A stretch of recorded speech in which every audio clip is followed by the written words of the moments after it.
നമസ്കാരം. വീണ്ടും വീണ്ടും ചോദിക്കുന്നു, കടകംപള്ളി സുരേന്ദ്രനെ എന്തുകൊണ്ട് SIT അറസ്റ്റ് ചെയ്യുന്നില്ല? ഇത്രയേറെ കാര്യങ്ങൾ പുറത്തു വന്നിട്ടും 2 പ്രാവശ്യം ഉണ്ണികൃഷ്ണൻ പോറ്റിയുടെ, അതായത് ഒന്നാം പ്രതിയുടെ വീട്ടിൽ പോയി അച്ഛന് ഉപഹാരം കൊടുത്തു. ഒപ്പം റാന്നി MLA ആയിരുന്ന രാജു എബ്രഹാം ഉണ്ടായിരുന്നു. ഇപ്പോൾ ചോദിച്ചപ്പോൾ 2 പേർക്കും അംനേഷ്യ, ഓർമ്മയില്ല, ഒന്നും ഓർമ്മയില്ല. ആദ്യം പറഞ്ഞു ഒരു കുട്ടിയുടെ നൂലുകെട്ട് ചടങ്ങിൽ പങ്കെടുക്കാനോ മറ്റോ ആണ് പോയത്. പിന്നീട് പോറ്റിയുടെ അച്ഛന്റെ എന്തോ സപ്തതിയിൽ പങ്കെടുക്കാനാണ് പോയത്. ഉപഹാരം അവിടെ ഇരുന്ന എന്തോ പഴങ്ങൾ എടുത്തു കൊടുത്തു എന്നേ ഉള്ളൂ. ഒരു ശബരിമലയിലെ ഒരു പരികർമ്മിയുടെ അല്ലെങ്കിൽ ഒരു പൂജാരിയുടെ സഹായിയുടെ വീട്ടിൽ ഒരു മന്ത്രിയും MLAയും ഒക്കെ വിളിച്ചാൽ ഉടനെ ചെല്ലണമെങ്കിൽ MC റോഡിന്റെ സൈഡിൽ പുളിമാത്ത് എന്ന സ്ഥലത്തായതുകൊണ്ട് അതുവഴിയൊക്കെ യാത്ര ചെയ്യുമ്പോൾ അവിടെ പോയി കാപ്പി കുടിക്കുകയും ഊണ് കഴിക്കുകയും ചായ കുടിക്കുകയും ഒക്കെ ചെയ്യാൻ മന്ത്രിക്കും MLAയ്ക്കും ഒക്കെ ഈ ഒന്നാം പ്രതി ഉണ്ണികൃഷ്ണൻ പോറ്റിയുമായി എന്താണ് ബന്ധം എന്ന് നമ്മൾ ചോദിച്ചു പോകില്ലേ? ആരായാലും ചോദിച്ചു പോകില്ലേ? ഈ സ്വർണക്കൊള്ളയിൽ വലിയ പങ്കാണ് കടകംപള്ളി സുരേന്ദ്രനും രാജു എബ്രഹാമിനും ഒക്കെയുള്ളത് എന്ന് വ്യക്തമാക്കുന്ന ഇത്രയേറെ ചിത്രങ്ങൾ സഹിതം ഫോട്ടോകൾ കിട്ടിയിട്ടും എന്തുകൊണ്ട് അറസ്റ്റ് ചെയ്യുന്നില്ല എന്ന ചോദ്യം വീണ്ടും വീണ്ടും ചോദിച്ചു പോവുകയാണ്. അതിനിടയ്ക്ക് സോണിയാഗാന്ധിയെ ന്യായീകരിച്ചു. കളങ്കിതരെ സോണിയാഗാന്ധി വീട്ടിൽ കയറ്റില്ല എന്ന് പറഞ്ഞുകൊണ്ട്. എന്താണ്, നെറ്റിയിൽ കളങ്കിതരാണ് എന്ന് ലേബൽ ഒട്ടിച്ചുകൊണ്ടാണോ ആളുകൾ അവരുടെ വീട്ടിൽ ചെല്ലുന്നത്? അവരുടെ വീട്ടിൽ ഈ സ്വർണം കൊണ്ട വച്ചു എന്ന് ശിവൻകുട്ടി പറയുന്നു. പക്ഷേ അവരെയൊക്കെ തന്നെ വീട്ടിലാക്കിക്കൊണ്ട് കളങ്കിതരെ സോണിയ ഗാന്ധി വീട്ടിൽ കയറ്റില്ല. എന്താണ്, ഈ സോണിയാഗാന്ധിയെ വർഷങ്ങളായി വലിയ പരിചയവും അടുത്ത ബന്ധവുമുള്ള ആളാണോ കടകംപള്ളി സുരേന്ദ്രൻ? കേരളത്തിലെ കോൺഗ്രസ് നേതാക്കൾക്ക് പോലും അത്രയും പരിചയമില്ല. പക്ഷേ കടകംപള്ളിക്ക് നന്നായിട്ട് സോണിയാഗാന്ധിയെ അറിയാം എന്നാണ് തോന്നുന്നത്. എന്തൊക്കെയായാലും ഇത് കോൺഗ്രസും CPM-ഉം ഒക്കെ ചേർന്നുള്ള ഒരു ഒന്നാം തരം തീവെട്ടി കൊള്ളയാണ് ശബരിമല സ്വർണ്ണക്കൊള്ള എന്ന് വീണ്ടും വീണ്ടും വീണ്ടും തെളിവുകൾ പുറത്തു വന്നുകൊണ്ടിരിക്കുകയാണ്. എന്തൊരു ഉരുളിച്ചയാണ് ഉരുളുന്നത് രാജു എബ്രഹാമും കടകംപള്ളിയും ഒക്കെ.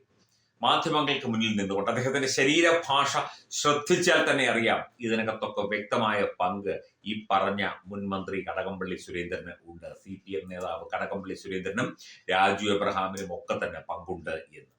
നമ്മൾ ആരെങ്കിലും ശബരിമല സന്നിധാനത്ത് വെച്ച് ഏതെങ്കിലും ഒരു പരികർമ്മിയോ അല്ലെങ്കിൽ അവിടുത്തെ ഒരു ജീവനക്കാരനോ വീട്ടിലെ, അത് വലിയ ചടങ്ങൊന്നുമല്ല, സപ്തതി ആയാലും ശരി, പിറന്നാളായാലും ശരി, ചെറിയ ചടങ്ങല്ലേ, വിവാഹമോ അല്ലെങ്കിൽ മരണാനന്തര ചടങ്ങോ ഒന്നുമല്ല, അതിനൊക്കെ തന്നെ ഓടിച്ചെല്ലണമെങ്കിൽ MC റോഡിന്റെ സൈഡിൽ പുളിമാത്തിലാണ് വീട്, അതുകൊണ്ട് അങ്ങ് കയറിപ്പോയി, അതുവഴി പോകുമ്പോൾ കയറി എന്നൊക്കെ പറയാൻ ഉണ്ണികൃഷ്ണൻ പോറ്റിയുടെ വീട് സത്രമൊന്നുമല്ലല്ലോ. ഇത്രയൊക്കെ ആയിട്ടും SITക്ക് ഇനി എന്ത് തെളിവാണ് വേണ്ടത്? ഇദ്ദേഹത്തിന് കിട്ടുന്ന പ്രിവിലേജ് എന്താണ്? CPM-ന്റെ സംരക്ഷണയാണോ? CPM-ലെ പ്രധാനപ്പെട്ട നേതാവായ A പത്മകുമാറും അതുപോലെ വാസുവും അടക്കം അകത്ത് കിടക്കുന്നു. ഇവർക്കൊന്നും കിട്ടാത്ത എന്ത് പ്രിവിലേജ് ആണ് ഇദ്ദേഹത്തിനുള്ളത്? നിയമം എല്ലാവർക്കും ഒരുപോലെയല്ലേ?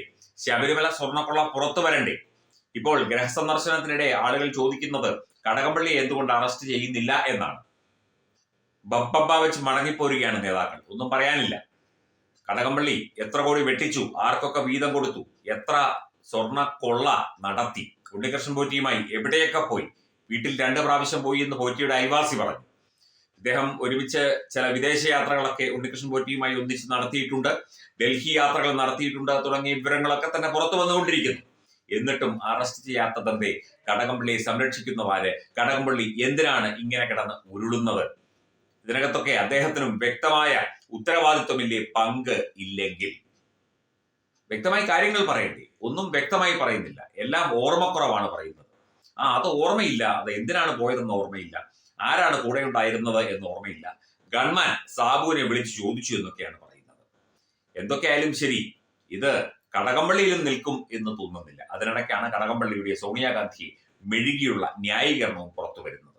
എന്താണ് ഇവിടെ നടക്കുന്നത്? ജനങ്ങൾക്ക് ഇത് അറിയാനുള്ള അവകാശമില്ലേ? ജനങ്ങൾ സന്ദർശിക്കുന്ന ഭക്തജനങ്ങൾ, ലക്ഷക്കണക്കിന് ഭക്തജനങ്ങൾ സന്ദർശിക്കുന്ന ഒരു മഹാക്ഷേത്രമാണ്. ക്ഷേത്രം ഒരു പൊതു ഇടമാണ്. ആ ക്ഷേത്രം ഒരു പൊതു ബോർഡിന്റെ കീഴിലാണ്. അവിടെ നടന്ന ഇത്രയും വലിയ കൊള്ള, അതിനെക്കുറിച്ച് വിശദാംശങ്ങൾ അറിയാനും അത് നിയമ നടപടിക്ക് മുന്നിൽ കൊണ്ടുവരണം എന്നും പൊതുസമൂഹം ആഗ്രഹിക്കുന്നത് അല്ലെങ്കിൽ പ്രതീക്ഷിക്കുന്നത് തെറ്റാണ്, ഒരിക്കലുമല്ല. തീർച്ചയായിട്ടും വലിയ തോതിലുള്ള തിരിച്ചടി കടകംപള്ളിക്കുണ്ടാകും. കടകംപള്ളി ഉടൻ തന്നെ അറസ്റ്റ് ചെയ്തില്ലെങ്കിൽ അതിശക്തമായ തിരിച്ചടി SITക്കും ഉണ്ടാകും. കോടതി ഈ വിഷയത്തിൽ ഇടപെട്ട് ഉടൻ തന്നെ തീരുമാനമെടുക്കണം എന്നാവശ്യപ്പെട്ടുകൊണ്ട് പലതരത്തിൽ ജനങ്ങൾ പ്രതികരിച്ചു തുടങ്ങിയിരിക്കുന്നു. ഇത് എവിടെ ചെന്ന് നിൽക്കും എന്ന് ഇപ്പോഴൊന്നും നമുക്ക് ആർക്കും പറയാൻ സാധിക്കില്ല.